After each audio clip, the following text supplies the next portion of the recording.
चूंकि सियासी point scoring करनी है। और उस दिन कहा गया कि जनाब एक गैर आईनी तरीके से 9 तारीख को एक हुकूमत को खत्म किया गया।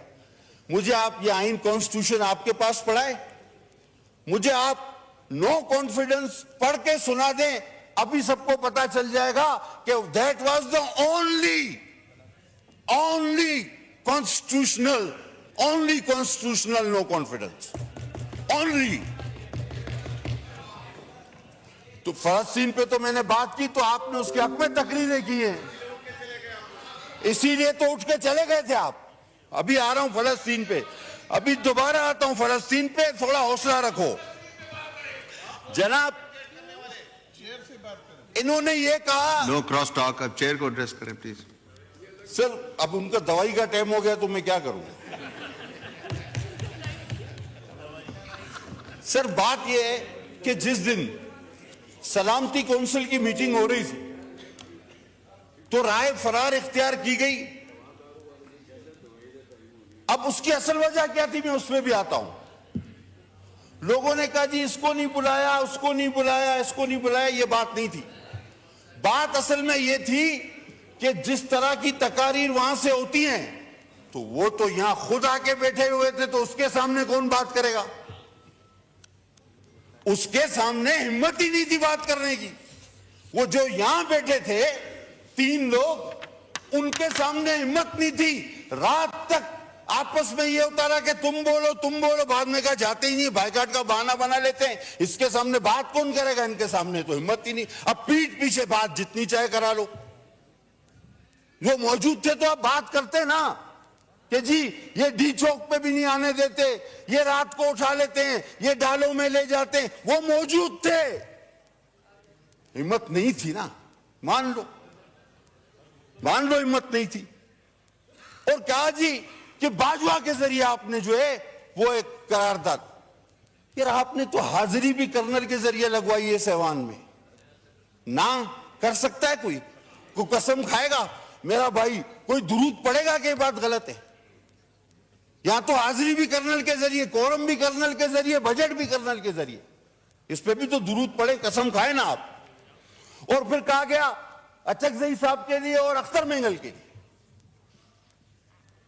कि जी देखिए इनके साथ बड़ा जुल्म। तो क्या पीडीएम का हिस्सा नहीं थे अचकजई साहब और मेंगल साहब? क्या उस नो कॉन्फिडेंस का हिस्सा नहीं थे अचकजई साहब और मेंगल साहब? वो भी तो इसी का हिस्सा थे। तो यानी कड़वा कड़वा, थू थू, मीठा मीठा, हप हप, जो आज आपके साथ आपको सूट करे वो ठीक है, जो नहीं करे वो गलत है। और सर वो हुकूमत क्यों बनी थी? वो जो तकरीर थी फलस्तीन की, that was a policy statement, वरना उस पर बहुत बड़ा रिएक्शन आना चाहिए था। 4-5 काम होने थे उस हुकूमत में जिसमें हमें अल्लाह ने बचा लिया। 2 तो हो गए। अब साहिबजादा साहब ने कहा फलस्तीन और कश्मीर में तवज्जो चाहूंगा आपकी। कश्मीर कब गया मुझे बताएं। दैट वाज अ एजेंडा, लाया ही इसलिए गया था, आए ही इसीलिए थे, आरटीएस बंद ही इसीलिए हुए थे। कश्मीर गया, यहूद के हक में तकरीरें शुरू हो गई, सीपेक रोल बैक हुआ, मईशत का पट्टा बिठाया गया। खुद आपका वजीर खजाना कहता है, हमने कहा कि जी आपने 60-70 सालों में जितना पाकिस्तान ने कर्जा नहीं लिया था आपने 4 साल में ले लिया। कहता नहीं, उतना 100% नहीं लिया, उसका 76% लिया है। खुद एतराफ करता है।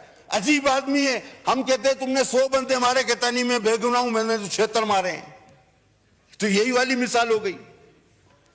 आप हुकूमतें जर्नलों के जरिए चलाते रहे। फैज साहब आज किधर है बेचारा, पता नहीं वो आपकी वजह से बंद है या तुम लोग उसकी वजह से बंद हो, वो खुद परेशान है। और जो मुक्का आप ही के एक दोस्त ने कहा था, लड़ाई के बाद याद है ना साहब, तो अपने ही मुंह पे मार लेना चाहिए। ये सलामती काउंसिल में आके बात करनी चाहिए थी आपको सारी बात। और जब इसराइल के हक में तकरीरें हुई, इंडिया हमसे चला गया। और ये कब हुआ, याद करो। आज आप बात कर रहे हो सीपेक रोल बैक हुआ। अब खुदा ने हमें बचाना था कि हम बैंक करप्ट होते आपके इन कर्जों की वजह से, और अल्लाह ना करता कि हमारा एटमी ताकत भी हमसे सरेंडर हो जाती। ये आपका एजेंडा था जिसके बीच में हम हायल हुए। हमने अपना पॉलिटिकल गेन जो था वो वेस्ट किया। हकीकत है हम सियासी तौर पे आपके 4 साल का वो सारा घन कचरा अपने सर पे उठा के घूमे, हम उसमें हमारा ग्राफ गिरा, ये हकीकत है। लेकिन हम ना करते तो आप इंडिया दे चुके थे, इसराइल के हक में तकरीरें आप कर चुके थे, सीपेक आप रोड बैक कर चुके थे, बाकी रह गया था एटम बम और एक आध एजेंडा आपका और टाइम फिश, वो हम नहीं होने देते।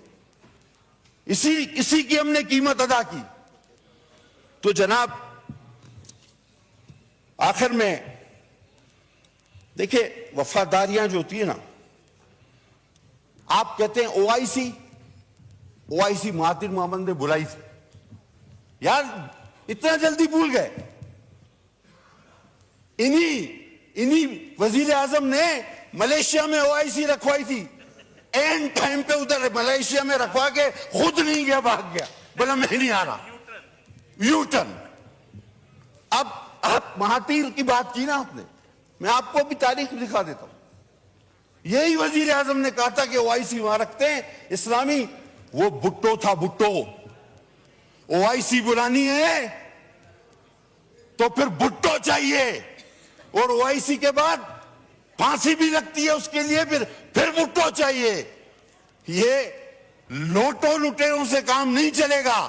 आपके स्टेजों से जो बोल रहे हैं वो कभी नवाज के नौकर थे, मैं साबित करके दूं आपको, कभी नवाज के नौकर थे, कभी चौधरी के चपरासी थे जब काफ का दौर था, मुशर्रफ का दौर आया तो मुशर्रफ के मालिशिये बन गए, और अब कप्तान के कारिंदे बनने की कोशिश कर रहे हैं। ऐसे लोगों से आप उम्मीद रखते हैं? हुजूर करारदाद लाएं, हम सपोर्ट करेंगे। लफ्जी तौर पे करारदादें आती हैं, पास हो जाती हैं, लेकिन कौलो फैल में बड़ा तजाद है। फैल चाहिए, अमल चाहिए, और अमल जिसने करना है हम उनके साथ खड़े हैं। पीपुल्स पार्टी 2 कॉजेस पे, भुट्टो साहब ने कहा मैं नींद में भी धोखा नहीं खा सकता। कश्मीर का फलस्तीन, यासिर अरफात ने उस डिक्टेटर से खाने काबा में कसम ली कि भुट्टो को फांसी नहीं देना, उसने वो कसम खा के मुकर गया, जिसके शाह फैसल भी गवाह थे। वो ओआईसी के बाद ही हुआ था सब कुछ, याद करो। उस जमात से हम हैं।